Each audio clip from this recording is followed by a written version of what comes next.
So hello and welcome everyone. My name is Monica Leonaita and I will be hosting and moderating today's pitching event together with amazing judges and startups ready to show you the best ideas that could change the world.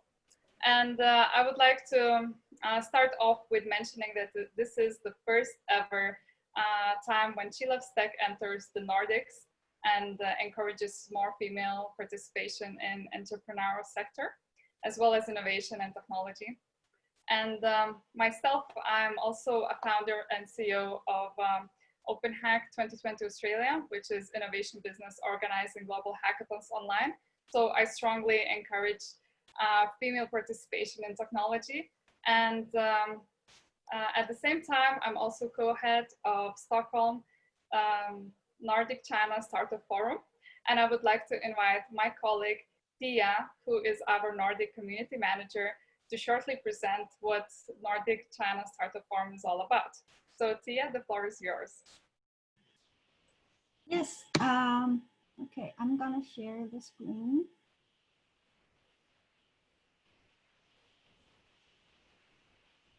Can you see the screen? Yes. Okay. Hi, everyone. I'm Rhea. I'm the Nordic community manager of NCSF. And today I'm gonna briefly introduce what kind of organization this is and what we do, as well as the main event, Tech Weeks. So we are the largest European Chinese nonprofit and startup tech platform. 17 groups are located in 16 cities now, in 5 countries, and you can see all the cities' name on the map. We have over 100 active team members and advisors holding over 80 events annually. So this is a mixture of local communities and global networks. You can see the events pictures. This is from last year's Tech Weeks.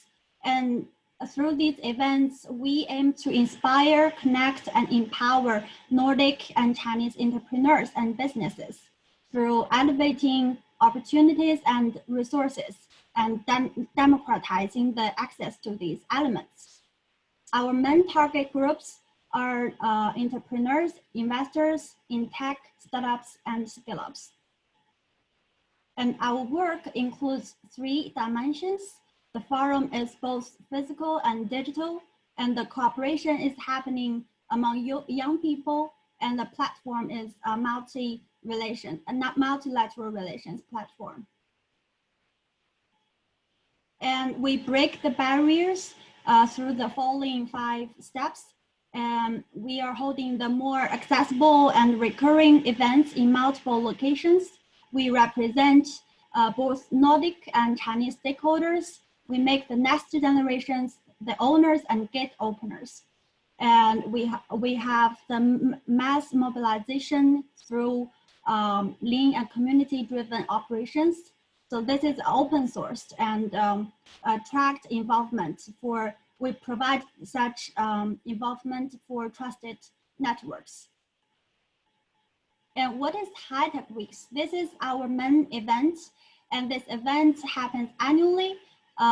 We power 100 Nordic tech scale-ups companies to go to China. We divide them into 4 delegations.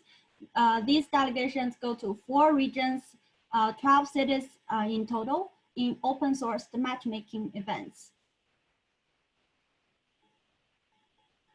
And we have the criteria for the companies. The minimum viable companies are scale-up companies, no matter the size, what kind of size the company is.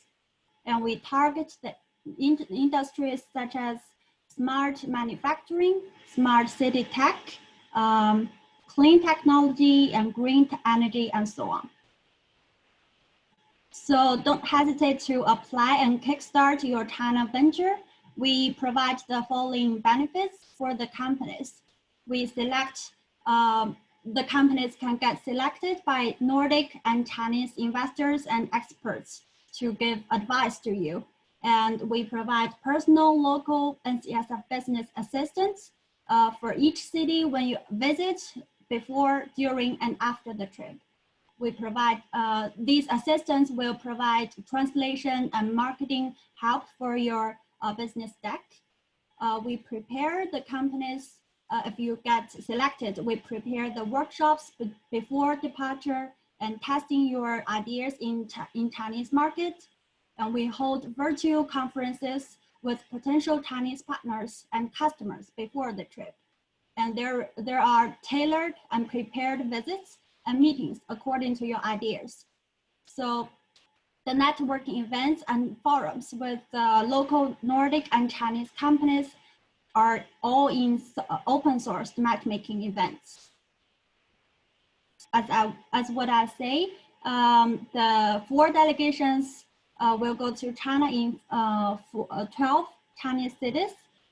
These are peer-to-peer learning in joint visits in 3 cities in 9 days, usually. But this year is a bit different. All the events will be online, and there are 3 periods in November, as you can see. So if you want to get more information about our organization and CSF and about the high-tech weeks, please follow us on all the social media sites, on Facebook, LinkedIn, Instagram, and if you are from China, please follow us on WeChat. So, okay. Thank you. All right. Thank you, Tia, for this introduction. And I must mention that our community in Nordic China Startup Forum, we're really excited to partner with She Loves Tech and helping this global competition reach the Nordics. And now I would like to introduce our judges for today. And I would like to start with the co-founder of She Loves Tech, Rhea C, to introduce a little bit, tell us about the way how She Loves Tech started, as well as mentioning the prizes that the selected startups are competing today for. So welcome, Rhea. Hi, everyone. Can everyone hear me? Yes. Okay, before I begin, let me just quickly share my screen. Hold on.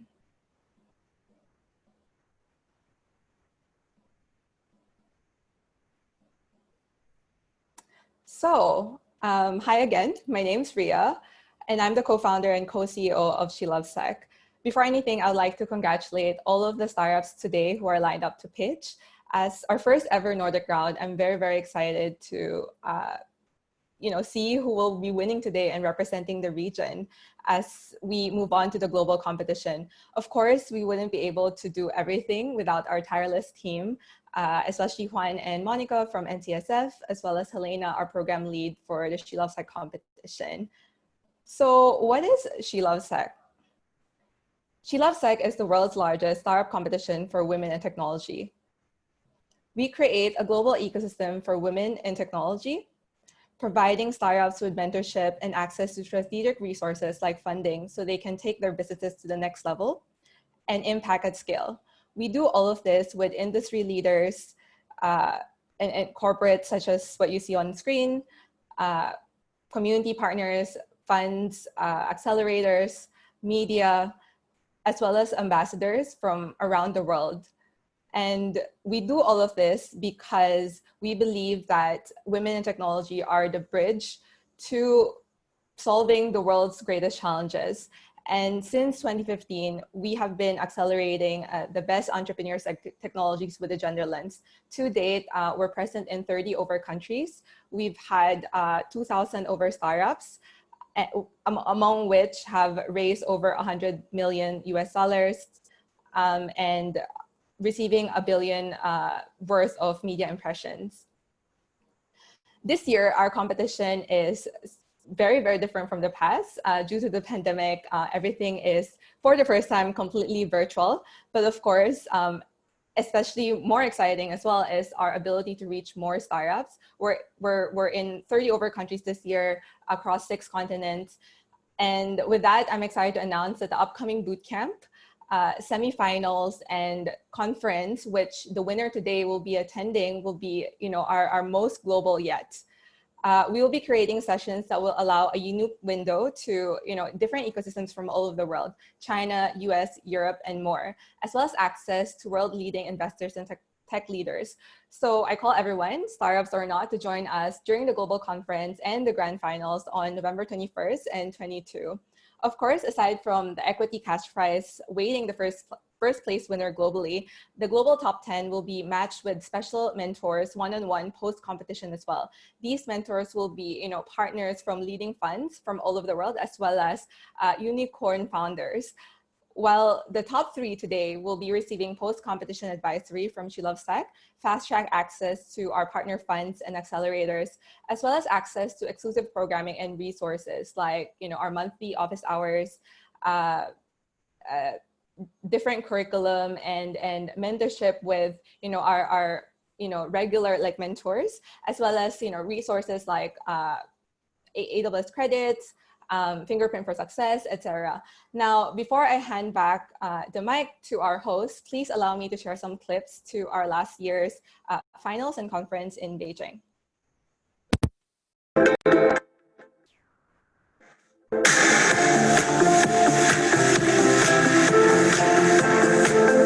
Ladies and gentlemen, welcome to SheLoveSec 2019. You are now a part of the largest women in tech startup competition in the world. Over 80% of our 70,000 teachers are female, and I just feel fortunate that I'm working with them every day. Today, they are working on this innovative technology platform. The moms, now they feel so happy with this global teaching service that they're able to obtain on a VIP Kit platform. 在很多女性的创业者身上看到很多的闪光的地方，这是不是一个好的创业者？跟他其实是男性女性没有关系，也不要去贴这样的标签。每个时代都会有自己的创业公司，只不过它用不同的形式在。其实今天只需要你，不光是有自己一个 truly believe 的想法，有一个 vision， 你还得有 step by step， 每件事情都做到对的这样的一个执行力。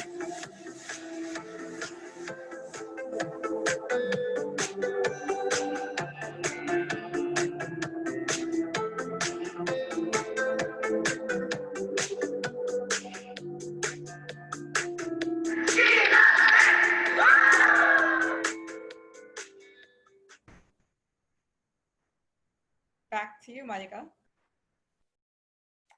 Okay, thank you, Rhea. So yes, Rhea is one of our judges, and I would like to also shortly present other judges that we have for tonight that will be deciding according to criteria which is the lucky winner, so to say. However, as mentioned before, you already made a milestone while actually being selected for this pitching round, and all of you should be proud of yourselves. So that's some encouragement words before you're gonna get Q&As. And now I would like to also invite one of the judges. So each of the judges is welcome to shortly present yourself. So we'll start from Kristoffer Lundegren, who's the board member and chairman of Nordic Apiary. So would you like to say a couple of words about what Nordic Apiary is doing, and why do you think it's important to include more females in the startup ecosystem? Yeah, super. Thank you very much, Monica. As Monica said, I'm the chairman of Nordic Apiary. Nordic Apiary is a pan-Nordic investment company and co-creation studio with a only focus of bringing Nordic technology companies to growth markets around the globe, such as China. And I'm super happy to participate today because digital is a global revolution. I think what's happening now within digitalization is probably one of the most important things that are happening during several decades. And the female perspective, and also of course then enabled by female founders, is super important. Not only because of from the perspective of democratization, but of course because females are more half of the population. It's also proven both by data and also if you're following, for example, some of the stock exchanges, that company that is focusing on solving the really big problems right now are founded and driven by women. So that's another reason why I, as an investor right now, is especially targeting female founders, because there is, strictly from a profit perspective, that is just following the water's way to the money. So I'm super proud to be invited here, and I'm really looking forward to this event. Thank you very much. Thank you, Kristoffer. The next one, I would like to invite Binh Johansson, who is Community Director at Nordic Innovation House in Hong Kong, to say a couple of words what your institution is doing, and also why do you think it's important to include more females into innovation ecosystem. So Binh, the floor is yours. Can you unmute yourself? Hello, can you hear me? Yes. Great. So this is Binh Johansson calling in from Hong Kong. So the Nordic Innovation House, we have one mission, that is to scale the best of the Nordics. We are a community platform accelerating all tech startups in the Nordic countries. So we are funded and supported by Nordic Innovation and the Nordic Council of Ministers. So in Hong Kong, I represent all 5 countries, and my market is Hong Kong, Macau, and the Greater Bay Area. So it's a perfect match for the Nordic Apiary, because he's finding them, the companies, and I'm scaling them over here to China too. There is 5 houses today. We started in Silicon Valley in Palo Alto 2014. Then we went to New York 2017, and the Asian houses started in Singapore and Hong Kong in 2018. And 2020 June, we added Tokyo. So we are really excited to take Nordic startups and scale-ups towards Asia. And of course, the women in tech, it is such a wonderful place to be right now. I mean, like Kristoffer said, it's half of the population are women.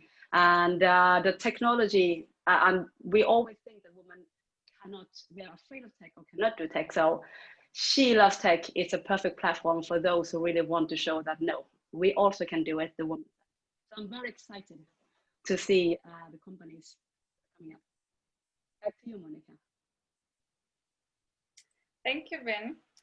And the next one, I would like to invite Janneke and Niessen, who's a partner at CapitalT, to share some of your activities, as well as why do you think it's important to include more and to encourage more women participation in this industry. Yes, thank you, and thanks for inviting me. Janneke Niessen, I'm partner at CapitalT, and we are a seed fund that invests in software technology. In companies that solve a real problem with AI in Northern Europe and UK, and we have a special science-based model to evaluate entrepreneurial teams.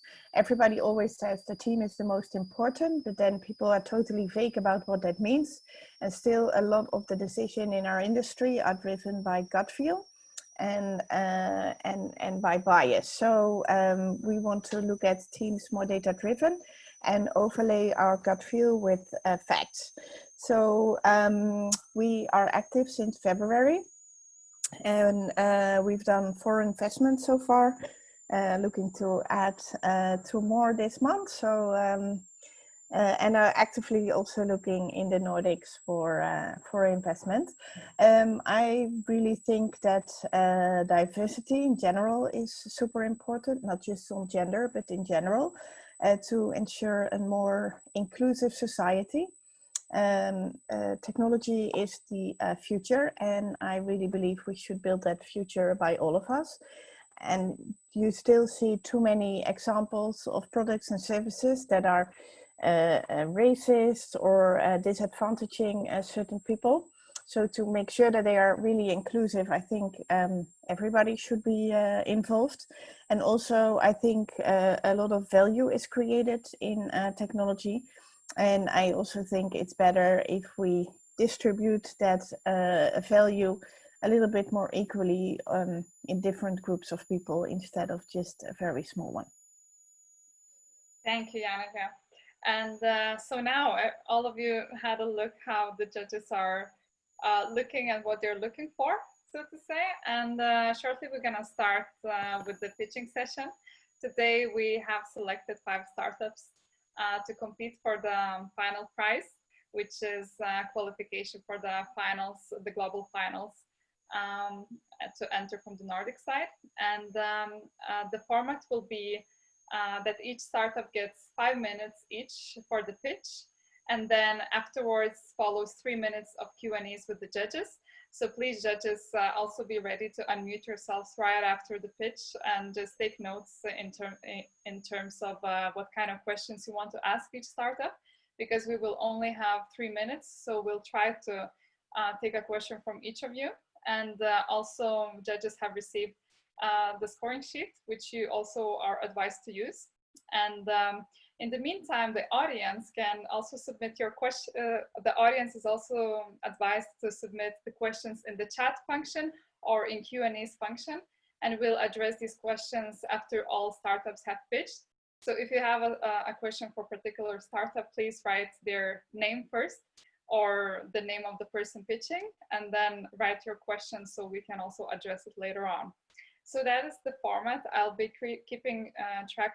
I'll be keeping track on time when it comes to Q&As, and my colleague Sharvari will be sharing the pitches. And yes, so Sharvari, are you ready? Yes. Yes, perfect. So I would like to invite the first pitching startup, which is ThermaiScan, to show their pitch for the audience. Welcome. Sharvari, you can start okay. the video. We are revolutionizing breast cancer risk assessment with the help of AI and thermal technology. Women and healthcare professionals alike can soon screen for breast cancer anywhere, anytime. The total addressable market by 2023 is calculated to $4.6 billion. I am an ovarian cancer survivor thanks to a Swedish screening program. In November 2018, the doctors found a cancer about an orange size in my abdomen that otherwise would have spread to my whole body if it wasn't found in time. And due to really unfortunate genetics, I'm at risk for getting breast cancer later on. This experience has made me rather obsessed with helping women find cancer early on. Because many women are not as lucky as me. 1 out of 8 women will develop breast cancer during their lifetime, and statistically, 15% of these women will die. Late detection accounts for 70% of all breast cancer-related deaths in the world. I wish to give women the possibility to find cancer early. And to do this, we need to develop affordable options for more women to screen. Mammography is standard today, but access is limited and it's a very expensive process. It is not suitable for young women or women with dense tissue. It is painful and you're exposed to radiation. And some small tumors does not show up. Corona has made it clear that we need solutions adapted to remote settings. And we now see a boom in telemedicine and at-home screenings. In addition, postponed cancer screenings will lead to thousands of excess cancer-related deaths in the coming 10 years. ThermaiScan is developing an affordable pre-screening tool to find abnormalities in breast tissue. We use a ready-made small thermal camera attached to a smartphone, which uses our algorithm to process and analyze pictures. Cancerous tissue emits excess heat that the thermal camera catches. Our algorithm then processes the image and makes a risk assessment. Small clinics can offer this completely new service and add to their revenue stream. We already have a network of home doctors in India ready to start using our product. With 5G and cloud computing, this is the perfect time to launch. For example, Huawei is now launching a smartphone with thermal technology. We do not wish to replace mammography, but simply offer a pre-screening solution for women to scan their breast and find cancer early. This gives women more time to seek help from oncologists and remove cancerous tissue before it spreads. Our international team can develop this product from start to finish. In-house, we have a breast cancer doctor and an AI engineering team, and our founder has worked with thermal technology for 10 years.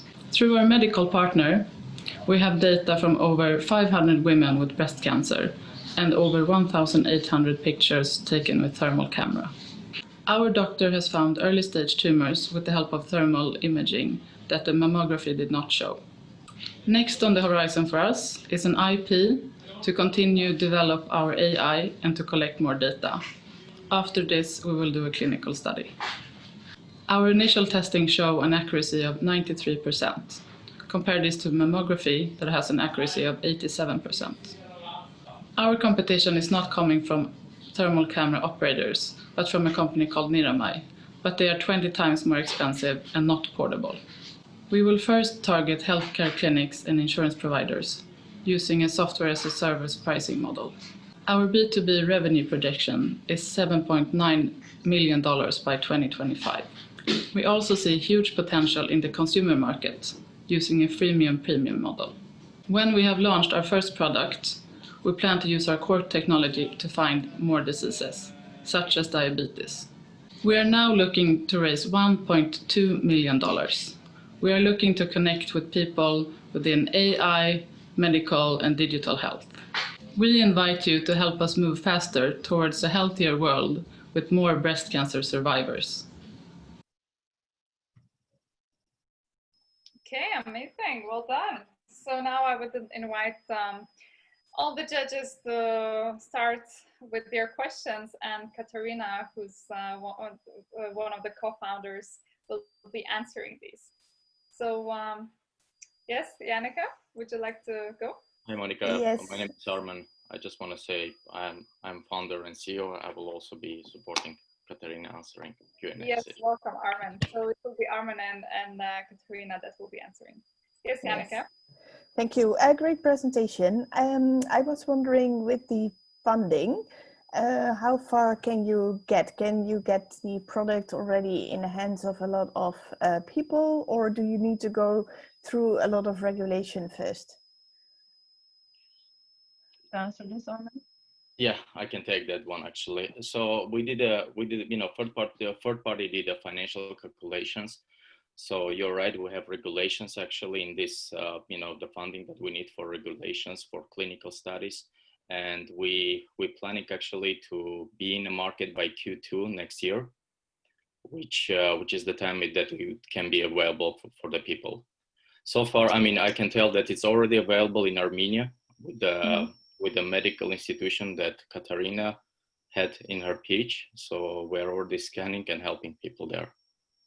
Okay, but that's quite quick. So it's different regulation than, I assume, as when you have medicines.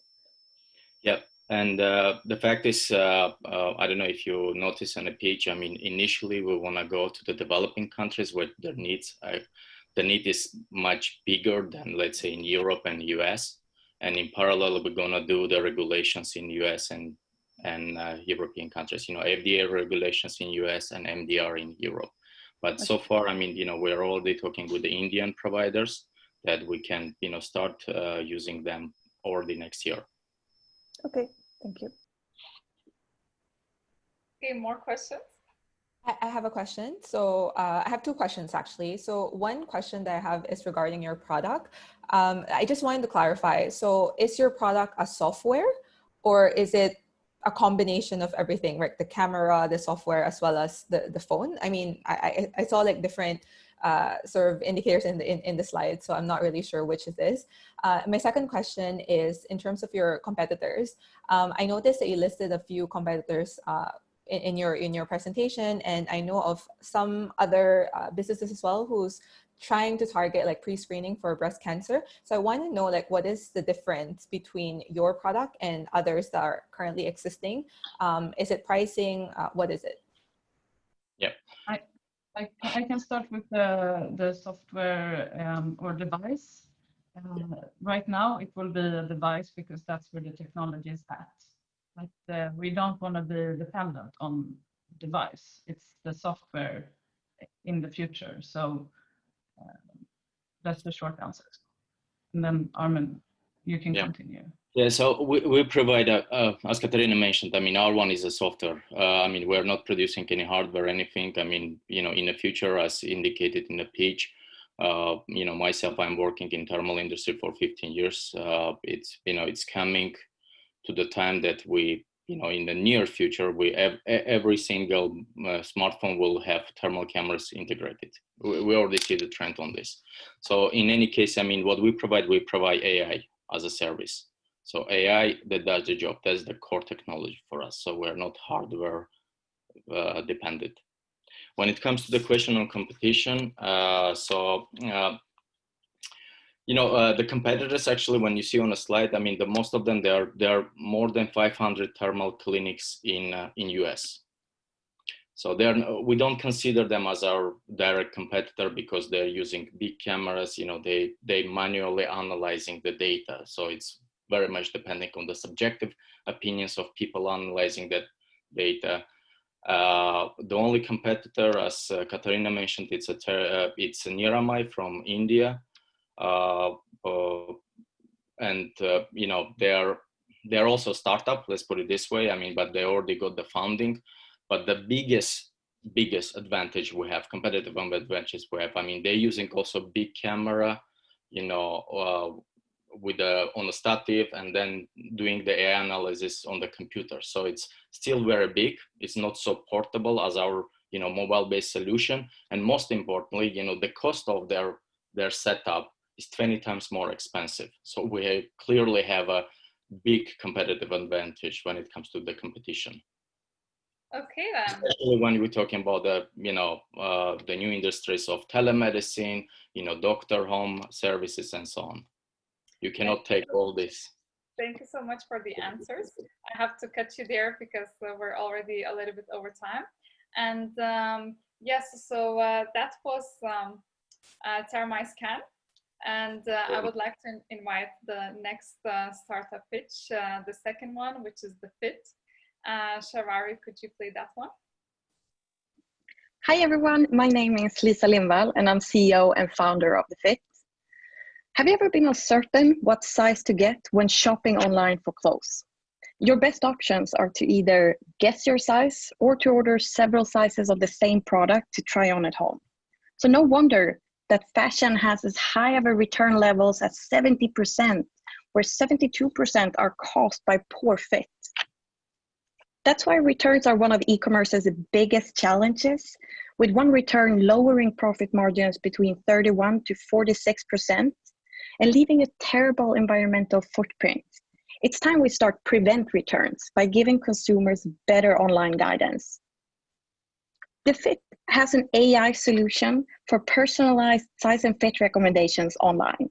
With a mobile body scanning technology, extracting body data from images, and an intelligent recommendation engine, we bring insights to retailers and personalized user experience to online shoppers. The user simply takes 2 photos, get their measurements, and take it to their favorite shop. Let me show you how simple it is. This is one of our partnering sites, Styleen. So the user are browsing products, find one they like, but maybe needs a little bit extra guidance. That's where we have our widget. They click the Find My Size button, open or download the app. They give us their gender, accepts terms and conditions, and the only input data really is they give us their height. Then we have some key instructions to take good images, and then we allow the user to take their front image. After that, they take a profile image. You see our neural network working in the background. We estimate their measurement and match it to the correct size chart of the garment, returning them with a recommendation. So for the retailer, this for sure means that they increase conversion and then reduce returns. But it also means that they gain insights and can start making data-driven decisions when it comes to product development, assortment planning, and marketing, all to have a more sustainable business. We're working in the very forefront of deep learning and edge computing. Still in beta, our end-to-end measurement technology using just 2 images, measure the human body in under 30 seconds. We have a lean team where we're 2 founders and 3 developers. Both me and my co-founder has previous experience from being in startups, and mine is from a decade in sales and business development. He has over 13 years of experience in machine learning and data science. We have a growing global market with online revenues of close going up to $283 billion, where we see that our part of the market is about 4.8 billion. We see that around 20% of retailers can be seen as early adapters, and 10% of that gives us a current market of $96 million. There are competitive technologies out there, but very few has actually managed to productify the technology to fit e-commerces and go live with a customer. Where we really stand out is being a consumer-centric solution, where we bring in more points of data to give the most relevant experience and recommendations to the consumer. Our business model is part monthly subscription fee and part shared revenue. The fee depends on the size of the retailer, but an average fee can range between 10 to 50,000 Swedish crowns a month, with about 1.5% in the transaction fee. We went live with our first retailer before the summer, and we've seen great results so far. We've increased conversion of first-time buyer of the brand. We've reduced returns with about 15% already, and we brought valuable insights that have been used for adapting our products. We're currently raising a 5 million crown round to build tractions with retailers, grow our team, and take our product to the next level. We truly believe we can do for e-commerce what Spotify did for music or Netflix did for movies. The Fit changes the online experience of the future by powering personal, relevant experiences for millions of shoppers. So join our journey in changing the way we produce, distribute, and consume online. Thank you. All right, so I would welcome back all the judges again. And you can see Lisa, she's from the Fit, ready to answer any questions. Janneke, we start from you. No, I wanted to say hi because I've seen the Fit before, but I already asked a question just now, so maybe one of the other judges wants to ask a question. Sure. Binh or Kristoffer, do you have any questions? Yeah, I can ask a question, and I think, of course, obviously the demand is there, and this is obviously a very neat solution. But my question is regarding competition. I just remember, like 3-4 years ago, I was with a Nordic delegation in Silicon Valley, and I think it was like at least only in that delegation 4 or 5 startups who was doing something very similar. And same thing when we're in Beijing last year. So 2 questions: what you see about competition, and isn't there already doesn't already the big retailers has this in place? I would say no, the bigger retailers don't have it in place. And what they're really lacking is exactly what we can provide, the body data. That's the endpoint value they're lacking. We also started this development 3 years ago, and we've seen competition come and go. The biggest ones for us was one, that we wanted to develop a technology that was based on AI and didn't need any add-ons, just using your smartphone. So that was one differentiator. But also 3 years ago, it wasn't possible to do what we do now. We started from a point of having to take 240 images and 10 hours of processing time with photogrammetry. But today's technology in phones allows us to do the same with 2 images and 10 seconds processing. So it's also been a part of what's processing, and phones are out there. And the last part, I think, is listening to the retailers. We asked them the same question, why they haven't tried different solutions. We got 2 points. One was that they thought the user experiences was terrible, too long. So they didn't think their users would actually use the service. And 2, the integration was too big of a project. So we listen to that. That's why we have a solution that is 5 steps, takes 30 seconds, and it's about a day technical integration. Okay, thank you. Good answer. Thank you. Do we have any more questions?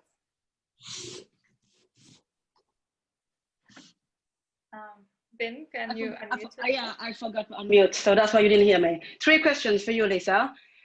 Turnover and income, because you have been up and running almost 3 years.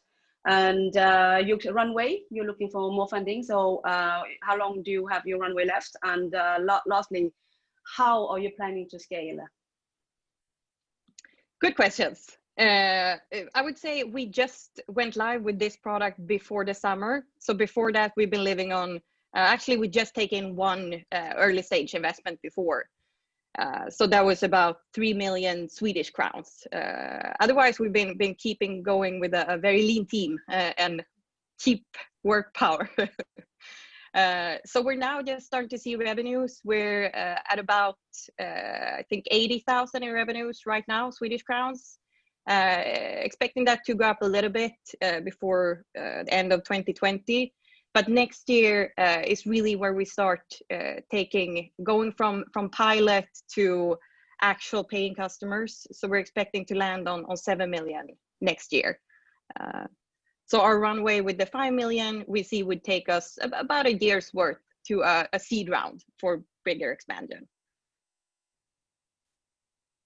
For the last one, how do you plan to scale? What is the marketing, because you're B2B? Yeah. And I would say right now it's personal sales straight to retailers. We're actually getting about a few incoming during the site, so we're getting more than we can bite off right now. But we're going to scale on a bigger scale together with partners, so e-commerce consulting company that can actually sell it in as an add-on for us. So that's one way, and scaling with our retailers. So the retailers are actually the ones marketing us. So we don't have to spend that much on marketing because the retailers are putting us in newsletters, in social media, and they want their shoppers to actually use the service. And we promote that through, if they use their service, they get an extra discount and so on. Okay. So thank you for that, and our time ended for the Q&As with the judges.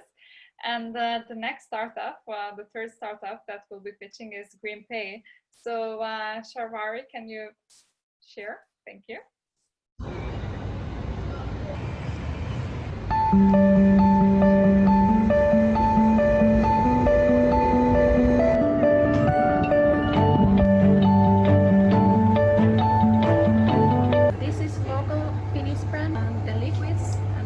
For the laundries, you should really get to know them better because they really are better for the environment and better for you.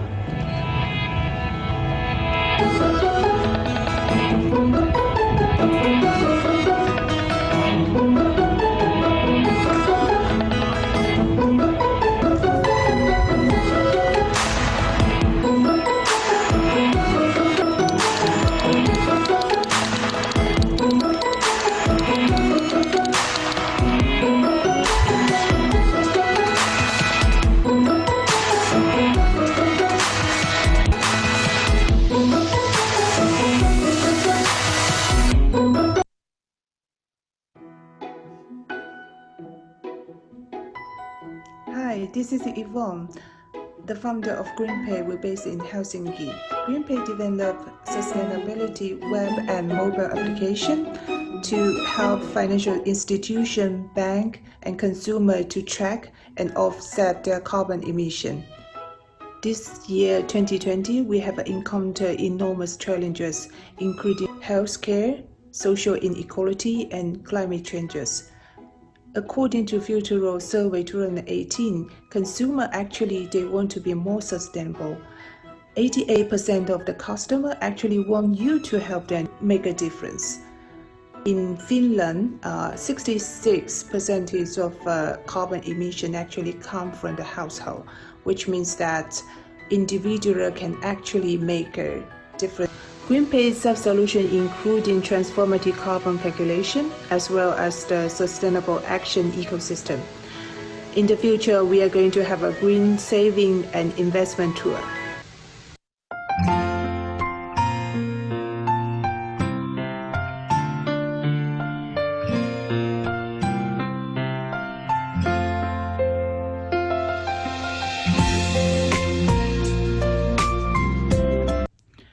are 3 key team members. I'm mainly in charge of business development and product development.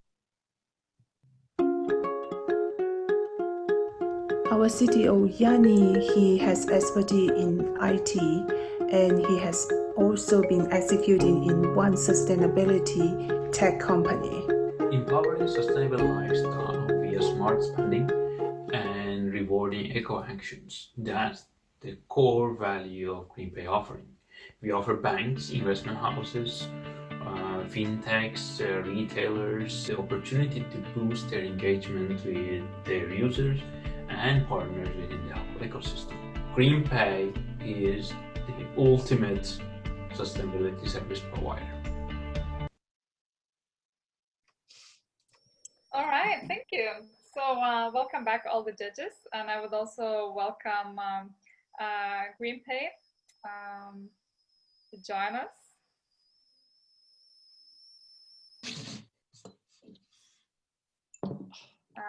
GreenPay startup. Ivana, can you join us? Hi, I cannot open the camera. I can only speak. Sorry, I don't know why. Maybe some technical problems, but okay, if someone no can worries. help. So, judges, do we have any questions? Okay, yes, yes, yeah. Yes, I actually do have a question. Yes. Because I don't really understand what it is that you do. What is it that you're actually offering? Can you explain So we that? have this. Okay. Sorry to interrupt. Shall I answer? Because I don't. Yeah. Okay. So we have this web and mobile application. So this mobile application that including the carbon calculation, which means that we calculate how much do you spend if you connect your bank account to our application, that we can calculate how much you're spending and the carbon emission, how much you spend. And then we prompt to you according to your AI will analyze your personal spending. We'll prompt to you different kinds of sustainable action. So this action including, for example, some for example, you can choosing more sustainable product, and also taking more public transport and using more recyclable energy, this kind of action. And then we have also worked together with our cooperation partner, including the bank and company, city, and also the small merchants and restaurant. They will also reward if you choosing the sustainable services and product. So you get you're taking the action. The action is very easygoing, and also it has a certain level that the AI system will give you different kind of advices, and then you get the reward. The reward including some bonus and some different kind of a coupon, and then encourage consumer actually taking more action towards climate changes. This is our solution. If I answer your question. Thank you. Yes. Do we have Binh, one more? So let me just wrap it up. You are a fintech company. You are selling Nordic value to the banks and the community by get the carbon emission down, and you are an SAS solution. So basically, the bank and the business buy your app, and then they roll it out to the customers. Yes, the end correct. Customer. Yeah. Okay. So do you competitors?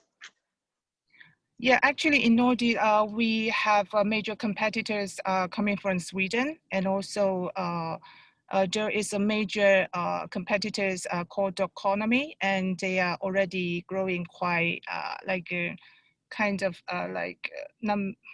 they are occupied the markets mass percentage. Yeah, but our calculation is actually better because we study our competitors. They, for example, when I am using their solution. When you park in the car on the street, they also give to you a certain amount of CO2 emission. But actually, it is not correct because you are not doing anything. You just park the car over there. So we study that. We can our carbon calculation is better than them, and also we help our customer to understand better how does CO2 mean to them, because we contextualize the number into how many, for example, how many trees that absorbing the CO2, or how many ice melted in Arctic Circle. So we help our consumer to understand carbon footprint better. Okay, thank you. So our time ended Thank you. for the Q&As with the startup, and I would like to invite the next one, number 4, Spher. Can we play the pitch? Have you ever felt unsafe or wished that you had someone there while you're walking home? Well, my name is Johansson, and we are launching Spher. Spher was founded on the merits that over 90% of the females answered this question. Let me tell you about a story about my friend Hannah. Hannah was home in her childhood town in Germany after the friend partying. She left the party, and 8 hours later, she was found in the ditch. We realized that there's something truly broken in society when females are actually getting abused in this matter. We decided to send out a survey and ask females, do you feel unsafe walking home alone? And only 92% said yes. A lot of other things were said in this survey, which leads us to our thesis that society disenfranchises females. But first comes first, we decided to create a location app where you can send out an SOS. What if Hannah would have had a location and could send out an SOS to her friends? Would she ended up in the ditch for 8 hours? We believe not.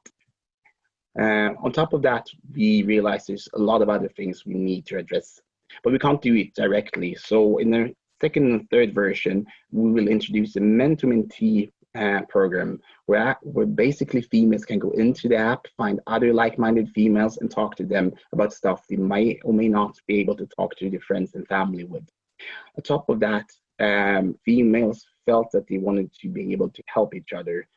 We are creating a waste version where you as a female can go in and actually mark streets and areas as unsafe based on street lighting and other stuff in the app. So who are we? We are 4 diverse people who came together because we believe in that this is a problem that really needs to be sorted out. We all have some experience with the problem, either via friends or via night watching, where we take home females to a safe and sound place, or running female groups on Facebooks. But let's get over to more interesting stuff. We did a beta test with 100 users, and over 85% of these females stated that they will download the app. On top of that, we got over 1,000 email addresses of females that are super eager for us to just launch our app. And when it comes to companies, we have had tremendous feedback from both cab companies, restaurants, and hotel chains who wants to be here and create a better tomorrow for females together with us.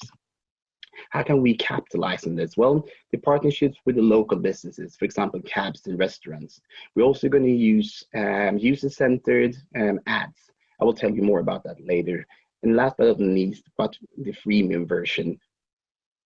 So how does the market look like? Well, we have 1.7 billion females who use a smartphone, and the number is increasing on a daily basis. And you don't have to be a rocket scientist to realize that this is not a local, this is not a local problem, but it's actually a worldwide problem. And that's why we're a bit surprised that there are very few companies that are targeting females. But it's good for us because then we stand out. The first thing we stand out on is that we are targeting females primarily. Second thing is that we're building a community for females. We're not only just for friends. And thirdly, we are letting the community actually help each other staying safe. And this is unprecedented. So where are we right now? Well, we have done a pre-launch with a beta test. Now we will launch Sweden and Denmark within a week or so. After that, we will start focusing on expansion and like getting any momentum in these two countries. And after that, in the summer, in the Q2, we are heading towards Benelux. Well, so what we really need, we need 500,000 euros to develop a community expand to the Nordics and Benelux. And after that, the world. If you believe that females are disenfranchised, or if you want to help us create a better female tomorrow, then reach out to us. My name is Jitte. I'm the CEO and co-founder of Spher. Thank you. Thank you, Jitte. And I would ask all the judges to come back with cameras and with sounds in place. Kristoffer, I think we're missing you. Okay, perfect. So, yes, any questions? Binh? Can I ask, what exactly is the app doing? So after you download the app, is it tracking you somehow? And so the community know where you are, or how does it really like practically work? And what is your revenue model? I saw a figure of €3. Someone is willing to pay €3 for a month. Or what is the revenue model? Okay, thank you for questions. First of all, the app is, as you said, you download the app, then you invite your safety contacts. So friends, family, or whomever you want to be able to track you. Whenever you leave a place and want them to be sure where you are, you just tap the app and the app sends out a location, and then they can follow you. If something happens, then you basically tap the app again, and the app sends where you are and that you are in an emergency, you need your help. So that's the first version of the app. When it comes to revenue, as we stated, we have three things that we're talking about. We're thinking about ads, or good ads, as we say, which basically is you as a user can decide what ads you want to be targeted by. We also have the revenue share model with the cab companies, restaurants, and the hotel chains that wants to be in the app. For example, the cab companies wants to be the first version, wants to be, if you want to go home and not want to go home alone, you can find a cab company and call that within the app. So then we do revenue split with them. Also, the 3 years you were talking about is the survey we did on the users. How much are they willing to pay if we launch a freemium version of the app? Was that answer enough? Thank you. Do we have more questions? Yes. Just asking about competition. Isn't there some already some freemium apps in place? And I think I read in the newspapers was some Swedish municipalities who has published one of those apps. And can't you do a little bit of the similar things, like with a Facebook community or a Periscope live group, or yeah? I mean, there was a news for me that there's a Swedish municipality who has introduced this. We actually been scouting the internet quite a lot, and what we forgot to mention is that there are a lot of Facebook groups already existing, which has 350,000 females in the groups, and we already have a partnership with each and every group. So they actually feed back information to us, and none of these groups has mentioned any other app. And as we pointed out in the competitor analysis, there is an app in America, which is a freemium version. Only problem with that is that it's targeting families and not really females per se. Okay. Okay, so thank you for the answers. Our time is up, and the final pitch, we invite Dr. Saving pitch video to be played now. Hi, I'm Eileen. Welcome to the presentation of Dr. Saving. We offer one-click service to open an account. I think I'll just change the quality so that it plays smoothly. Yes, thank you. On DeFi.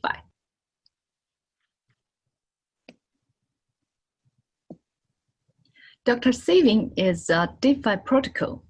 DeFi is short for decentralized finance, an umbrella term of a variety of financial applications in cryptocurrency and blockchain, aimed at disrupting financial intermediaries. Currently, $11 billion are locked in smart contracts in DeFi. The current DeFi system is confusing for new users. The instruments are super abundant, complicated, and sophisticated, which in turn means there are high barriers of entry and significant risk of misoperations. Here is an example of user flow. An investor has to jump among 3 lending protocols and liquidity pools to complete the investment. Looking at the maturity of DeFi, we can segment the current investors innovators with very high risk tolerance and high tech understanding. To open the investment opportunities for the early adopters and early majorities, most of whom are non-active crypto traders, to earn the yield of their assets with limited risk, Dr. Saving is building a new layer, a diversification layer up on the DeFi ecosystem. Our solution has consisted 3 parts: risk profiler, rebalancer, and asset diversifications. Dr. Saving will quantify investment risks from 1 to n. The quantified risk level will correspond to the weight of the low-risk assets and the risk assets in the portfolio pool. In Dr. Saving, asset diversification is achieved by using yield optimizers and aggregators in low-risk domain and the portfolio managers for the riskier assets. Rebalancing is the process of readjusting the weight of the asset portfolio. Dr. Saving is built based on Ethereum smart contract to ensure transparency, efficient, and security of transactions. The investment flow is very simple. Dr. Saving's robo-advisor will help users to define their risk level, or they can choose it by themselves. And then they just send their fund to Dr. Saving, and the protocol of Dr. Saving will manage the fund and do the investment. The investors can withdraw their funds and profit at any time by just one clicking. Our revenue model is very clear. We take 20% carry from all investment profit. This aligns the team with the investor's interest. There are different ways for us to expand the protocol. Horizontally, we can boost adoption by reaching more crypto communities and also connecting to traditional financial services through fiat channel and oracles. And vertically, we can enrich our portfolios. Our go-to-market strategy is building on existing rich networks and partnerships. Our CEO is the co-founder of ZBX, one of the EU-regulated exchange with 200,000 users. And our CTO has built the biggest blockchain developer community here in Stockholm with 1,400 members. And our COO is the European partner of Unknown Aliens, which is the biggest crypto community in China. All of these channels give Dr. Saving over 500,000 potential users ready from day one. We have a very experienced team, not only in crypto, but also in consumer tech. Except the members I have mentioned before, we also have our CMO here who has worked for Amazon and Skyscanner before. Thanks for watching the presentation, and I'm looking forward to listening to your feedback. Hi. All right, okay. So now I will invite Aileen and get all the judges back. So do we have any questions?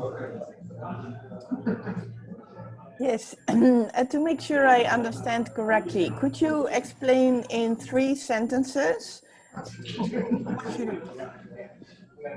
Okay, so first, our product is built based on the existing DeFi ecosystem, which is in short for the decentralized finance, and most are protocols for the crypto holders to generate yield of their fund of their asset. And the way we are going to do it is because currently most of these kind of DeFi protocols are kind of geek development, and it's not user friendly, and only 5% of the crypto capital has been locked on the DeFi market. So we are aiming to solve this problem by just offer this kind of one-click service that user can easily send their crypto fund to us, and we help them to manage it. So if we come backing with the centralized financial system, it's kind of asset management service. Thank you. More questions? Yeah. Yeah. So it's not a way to easily buy and sell crypto, right? No, we are the second. Yeah, that's the second phase to invest crypto. Okay. Yeah. Monica, sorry, but there's something in the background, very loud. I don't know what it is. I barely hear what she said. Aileen, is that your background noise? It's a lot of noise. I can't hear. Yeah, I know what you're talking about. Yeah. I think. Yeah. I think I can. So what I understand to just 1 second. It seems like me and Janneke have a connection here, because I'm going to ask the same thing again. Oh my God, thank you. So you are just 3 minutes. Okay. Yeah. So how about now? Because I couldn't hear any background noisy from my side. Yeah, I think there's a lot of people talking in your background. Oh yeah, because okay, they are in the door and next to us. They are in the next rooms. I think maybe the room is not so good. Sorry, Dr. Saving. You work with cryptocurrency. You have a solution, only 1 click, and you can buy, and you're in wealth management. Yes, for the crypto holders, not buy cryptos. So yeah, we manage crypto for the crypto holders. So this is a B2B company, and you're within fintech area. Yes, but currently we have planned it to B2C, but we have the potential to turn it to B2B to work with like crypto exchanges and also other crypto management, crypto asset management institutions. Okay. When were you founded? We have founded in the end of August. Oh, so August 2020? Yes, this year. Okay. Okay, you're new. That's okay. So, yes. Women founders. How many women founders, and what is the woman aspect of this product? Okay. So because we have 4 teams 4 members in the team, and I am the female founder in the team, and also in blockchain industry in general, there are only 3% of female founders, and I'm very proud to be one of the blockchain women here. And so for us, because in the beginning, I mean, from my perspective, I think this kind of decentralized finance will really generate a big impact to the to female, and not just female, but for people are not strong in finance currently. So that's our perspective. Yeah, and I've seen Kristoffer. Would you like to have the last say? Sure. Well, what you're facing some regulatory issues. So how will that kind of affect your go-to-market strategy?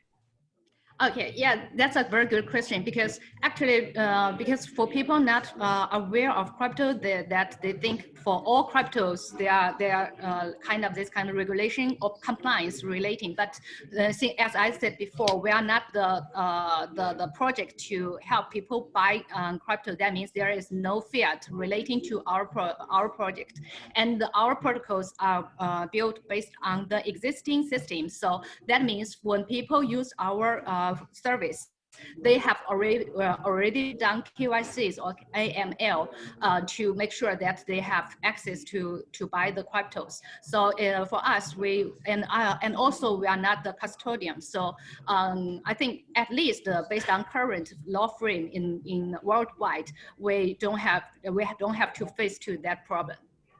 Okay, thank you. Good answer. Okay, so that's a wrap up time-wise. Okay, yeah, Binh, you. I'm wondering, your platform or your app, the technique behind, is that blockchain, or how do you, because there is, I agree with you, there's not much female who understand the cryptocurrency side. So how do you, what kind of technique are you using?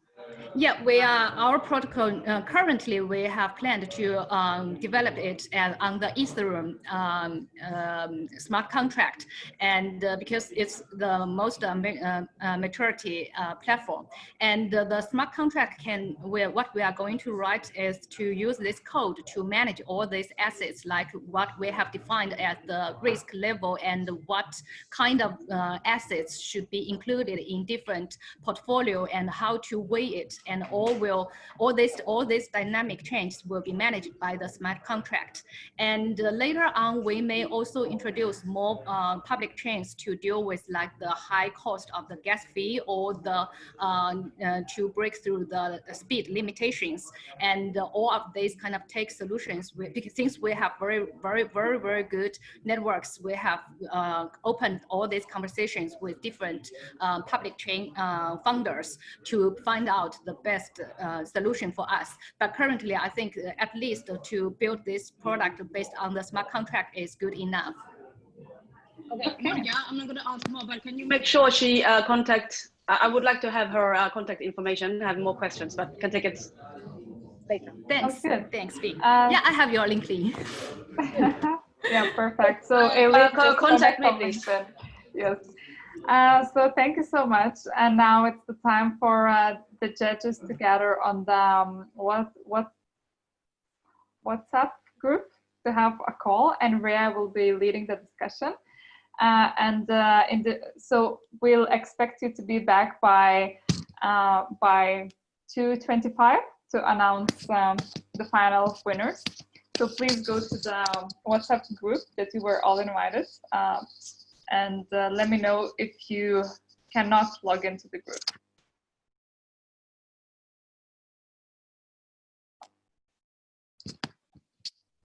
Okay, in the meantime, I would ask all the startup founders that we're pitching tonight to tune in with your videos on.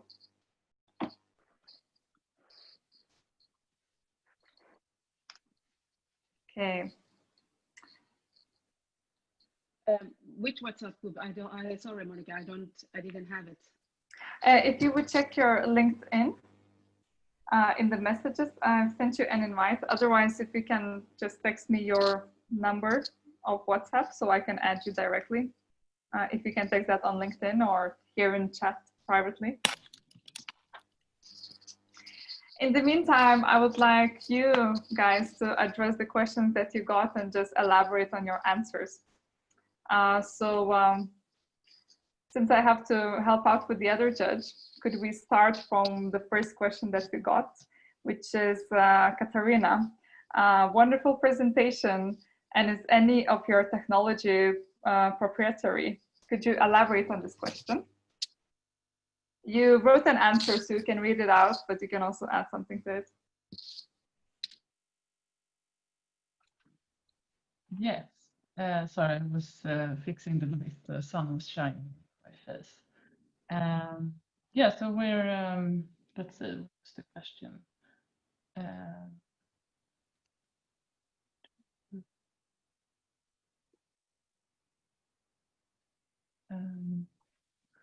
Yeah, we're working on it, basically. That's the, so that's what we're doing. We're trying to protect our idea or our protocol, basically.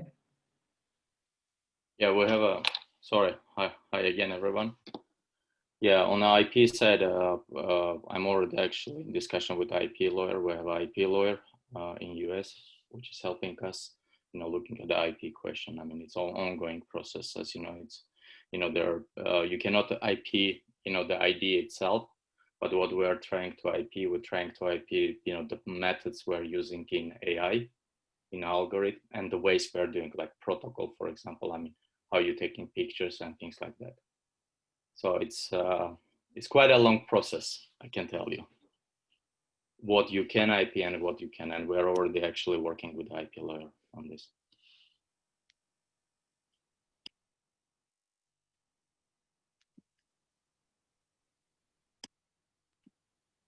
Sorry, Monica, we cannot hear you.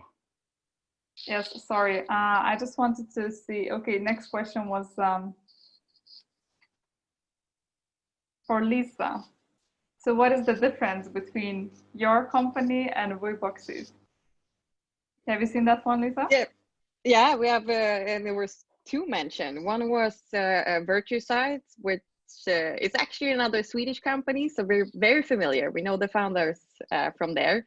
And it's a different approach where you measure or scan your favorite garments and find similar garments, which usually appeals more to maybe a male shopper looking for the same fit of a shirt that they already have. For a female, I want to get different advice based on if it's an oversized garment, if it's stretchy material. So it doesn't really work as well for the female shopper. The other one was a body scanning technology. And as I mentioned, there's many different technologies out there. I think where we really done a good job is managed to commercialize the product so it actually fits e-commerces. And that comes with many steps. It needs to be an easy integration. There needs to be an automated way of actually onboarding their garments for what's on the site, but also the legal parts of it. We're one of the few companies, maybe because we're based in Sweden, that's actually GDPR compliant and these sort of things. We're working with very sensitive data, and I think that our focus has always been how can we bring the most value to the end consumer, which has allowed us to sort of build a marketplace and a community so that the end user can get recommendations of brands they didn't know about or products that we feel might fit them based on their body, but also their preferences. The preferences are very important. That's why we measure both the purchase history, so we learn from what you actually buy and keep, but also have input data in the app. That's a really big part. All right, so the next question is back to Katarina and Armin. You mentioned that you have doctors in India using your solution. How many and how structured is that contract, and how many users the solution in Armenia? Yeah, I will try to answer that one. I think it was a bit misunderstanding. We haven't mentioned that we have doctors using our solution in India. We just said that, we're, talking about a letter of intent. There are two, let's say, home-based labs companies in India that we are negotiating now. Even they're asking us to send the solution to them so they can basically start to test it. So, in terms of the number of, the contract or number of, doctors using it. And again, this is a lab and they have a huge numbers. I mean, they have huge numbers. This is the lab that users, they can order, let's say blood test at home and other tests at home. So we want to be, as a solution to them, as a new sort of tool. I mean, they can also, the users that can use in that. And again, I just want to make clear, I think this is very important. I mean, you understand, I mean, the product is not 100% ready. That's why I said we will be ready to go to the market in Q2 next year. You know, the first we did the open source. I mean, we had open source data. We had approximately 100 patients and 1,000 breast cancer images from the Brazilian source. So we run our, you know, we build the algorithm based on that, which shows, you know, 93% accuracy. And we have reached actually 100% recall on this. So we had that ready, but then we started our own clinical data and the data collection in Armenia, because again, I mean, to validate it more and to make it, you know, more, we started to do that. So again, I want to mention our product will be ready by Q2 next year. Then we will be ready, you know, just to roll on into different markets. I hope I was able to answer this question. Okay, thank you. And I see one of the more practical questions we received where people can find all the pitch decks of the startups. Well, in this case, we'll let you know by the end of the event or send you your email addresses. Otherwise, I would just advise and encourage all the startups to share your website links in the chat right now. And in the meantime, while you're doing that, I was also wondering, since we have 5 minutes left, just to share your general experience. How was it to actually preparing the pitch itself? If you could share a little bit of any inspirations or encouragements for anyone that might have their also business idea.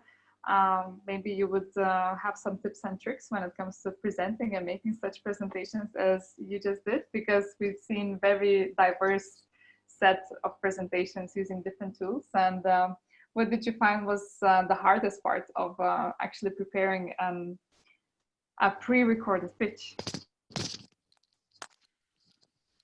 I think the hardest part with doing something pre-recorded is to have the level of excitement that you usually have if you're live among people and you interact and you can live on that energy. So it's hard to get that when you're by yourself. So how did you energize yourself when you were recording your pitch? So God, I don't know. You just gotta like wake up and imagine that there's some interested people wanting to hear your story. Yeah, I totally agree with you. It's super hard to get energized. I was drinking like 3 cups of coffee in like shots. And then I did a taping, a recording, and I realized in the end I used the wrong company name. I was like, damn. So I had to really take it all. And the coffee rush was over. So could you also share a little bit insights? How did you ended up starting your startups?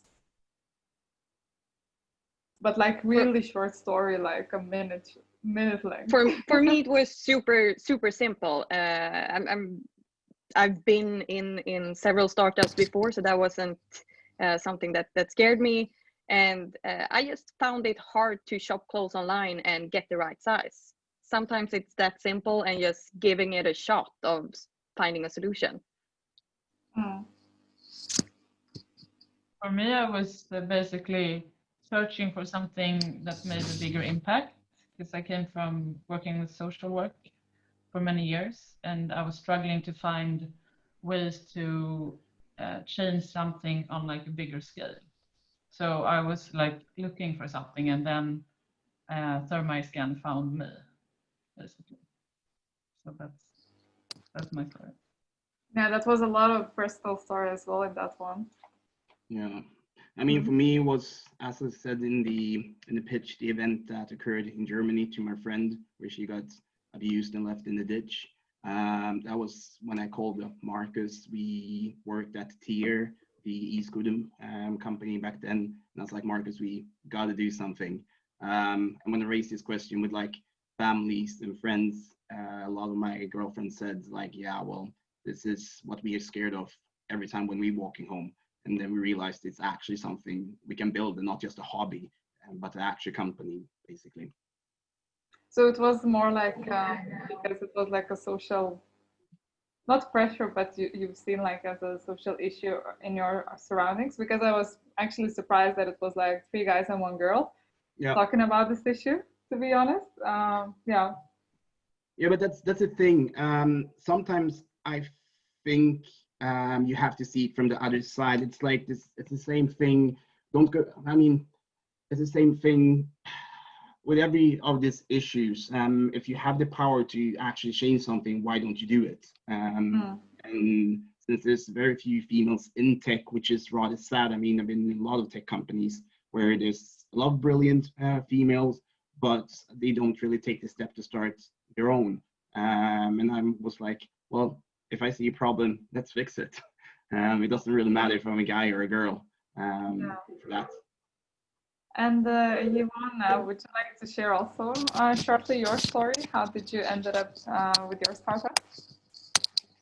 So I first providing some digital marketing solution for my Finnish client, and together with some mobile payment system. And at the same time, I'm very interested in the sustainability, and so I decided to combine them together, because when people are shopping, actually, I think they can shopping more wisely and choosing more sort of a product good for the environment, and especially for a lot of Asian shopper, like from Chinese and other Asian countries. That I think there is a way to spend our money more, do good for the environment, and so that's how I started this journey. At the beginning, I just talked to this mobile payment service provider, and I tell them I would like to work together with them with this application, but they are not interested. They said, well, who cares? And then I decided that maybe I should do something. Yeah. Well, obviously, all of you did a great job, and you can also see from comments, audience is applauding you as well, and also shortly mentioning and reminding you that Nordic China Startup Forum also has different events in each country. We have like headquarters, and if you're interested in having part of the market in China, make sure to check the events, and it's a good networking platform, as well as we also recruit separate delegation based on different criteria than She Loves Tech, but it's something also useful to expand your network and to join the community. And now I see that Rhea is back, and should I ask all judges to come back as well with their videos on? And so Rhea, would you like to comment a couple of words? How was it on deciding the top 3 and the top 1? Well, it took us a few minutes to really decide on the top 3. It was all like amazing pitches, and you know, all of you are doing very diverse things, so it was a slightly difficult kind of decision to discuss based on that. But you know, all of you are working on amazing issues, and we look forward to continuing to help all of you actually throughout this process. Some are a little bit earlier, some are a little bit later. I think that there are a lot of resources on both our platform and just a collective platform of the event today, right? That could be helpful for all of you. So I'm very excited to actually share who we've selected. Monica, shall I? Yes, please. Okay, maybe I can bring back Kristoffer as well, so that we can have all maybe the judges. You could also remind as well what the winner gets as a prize, and the others as well before you start announcing. Yeah. Okay, that sounds good. So as mentioned, today we'll be choosing the top 3 winners from the region. So the first place winner will be moving on to the next leg of the competition, which will happen in November. So we will be organizing a specially curated boot camp for all of the winners of all of the countries and regions. It will be a jam-packed 3-day intensive boot camp with different workshops, mentorships, as well as intimate sessions with top tech companies from the US, China, as well as Southeast Asia. We're also going to be getting all of the winners from all of the rounds to pitch at a special private demo day as a semi-final event where you will be pitching in front of international investors and corporates. So that will be an opportunity as well to pitch your businesses and pitch for funding, as well as partnerships with different corporate like innovators from different ecosystems globally. And then finally, after that, we'll be choosing like top 10 who will be pitching at the grand finals, which will also be like the global conference happening on the 21st and 22nd of November. 2 full days of, you know, jam-packed like sessions with keynotes, like panels and different workshops and events. And of course, like the culmination of like the competition that's been underway for the past 3 months now. And the top winner will get a chance to get like equity cash prize, as well as, you know, one-on-one mentorship, as I said, with, you know, top mentors for 2 months after the competition, as well as post-competition advisory with She Loves Tech. While the second and third place winner today will also continue to receive like mentorship and advisory from She Loves Tech, as well as access like our monthly like programs, like office hours, like special curriculum, and potentially be able to avail of like investor matching from the team as well. So we're hoping to, you know, continue this journey with all of you. And with that, you know, yeah, I would like to announce the winners. So after much deliberation, our third place winner goes to Dr. Saving. So may I ask Binh to maybe like share a few words and give us some comments on why we selected Dr. Saving? Dr. Saving is a very difficult arena. She's in fintech, but also is even smaller than fintech. She's in cryptocurrency and cryptotech. And that is a lot of regulations and things. And just like the picture said, she is very good. It's a very few female ladies. So it's relevant for She Loves Tech. This is an area that the tech woman should really focus a little bit more on, because it's really, really difficult and it's a huge market in the future. So like you pitching, understand half of it. So really would like to connect with you. Thank you very much. Thank you. Congratulations, Eileen. And our second place winner goes to The Fit. So again, you know, I invite like Kristoffer maybe to say a few words. Yeah, The Fit, it's a neat solution that is clearly targeting a very obvious demand. It's a clear business model, and I also think it's a smooth solution. And making shopping smooth, that's definitely a market for the future. So well done.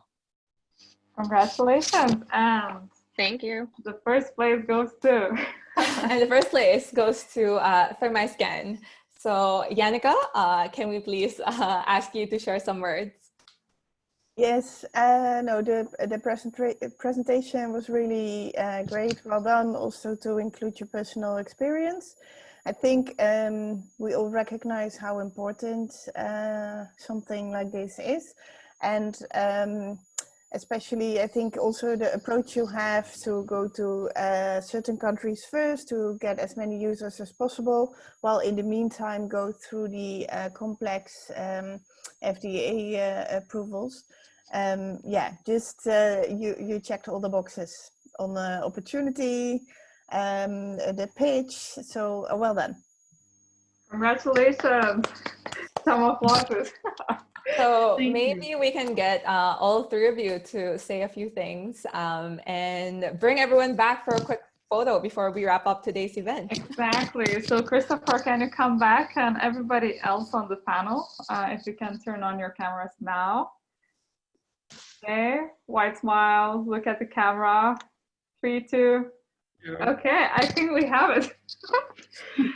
Yeah, so Katerina, Lisa, as well as Eileen, like any words you'd like to share, and maybe like a final call to action to everyone here, since you're live, you know, online right now.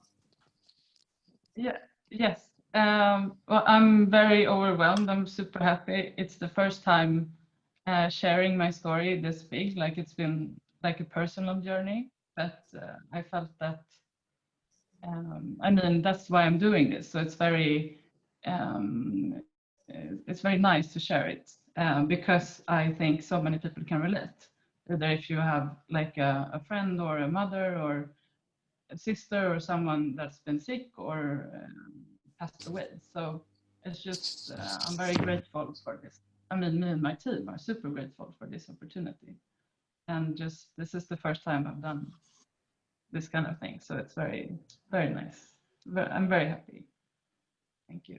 And it requires a lot of strength just to start sharing such a story, because it's very touchy, I must say. And yes, and what are the next steps for the others? Lisa? Super excited to be one of the top 3. I mean, any people in retail or shoppers who want to be early adapters, you can go to our website and let us know. And we're in the midst of closing our investment round, so we're looking for investors in the space of AI and e-commerce, basically. So maybe we'll find some new friends from this experience as well.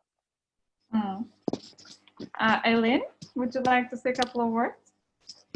Oh, so first of all, I'm so thankful, and She Loves Tech is exactly the platform we're really looking forward. As I said, that blockchain is, they are so linking of female founders, and also I just feel so proud of my team that we have just founded for only almost just 2 months, and we can receive this praise, and we really feel proud of my team. And also I think that's it is because I have worked for the crypto and the blockchain for over 3 years. I really have some very deep insight knowledge about the whole industry. So I think our product will have a much better future. And thank you very much to give us the chance to, actually this is our first time to do this kind of, opening pitch. And thank you very much again.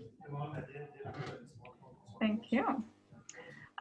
So that's it for today, so to say. We're really thankful for everybody that joined in, that tuned in also to watch, but in particular to all the startups that participated in this competition. And we hope that you'll keep in touch with people that you met throughout this journey, as well as use the opportunities to get mentorship from people that are experts in the fields that you might need that advice. And there's always a lot of knowledge to gather, especially when you're on a startup journey doing something innovative and new. And with that being said, I just want to say that from Nordic China Startup Forum, we're really excited that we combined our efforts together with She Loves Tech to engage the female entrepreneurs, as well as services and products being launched for females from the Nordics. And yes, and we hope to see even more joining in the next year. And Rhea, would you like to say anything before we wrap up? No, I think everyone already shared their comments, as well as their feedback, and so I think to wrap up like today's event, I'd just like to give my massive thanks to everyone who showed up today, who gave it their all, and who took time to pitch, to judge, to support everyone who's here today. So thank you so much, and I hope to see you in some of our other rounds that's still about to happen. We still have 10 over rounds, and we also of course have our conference and the finals happening on 21st and 22nd. So I hope everyone can tune in for all of that. Thank you so much, and thank you for the great event. Thank you, everybody. Thank you. Thank you, and also thank you to the audience. Very encouraging and supporting audience. Brilliant questions, and yes, we hope to see you at the next She Loves Tech rounds. So follow that as well to see what other people are doing, as well as we invite you to join the Nordic China Startup Forum for events that are focused on the Nordic and China related startup markets.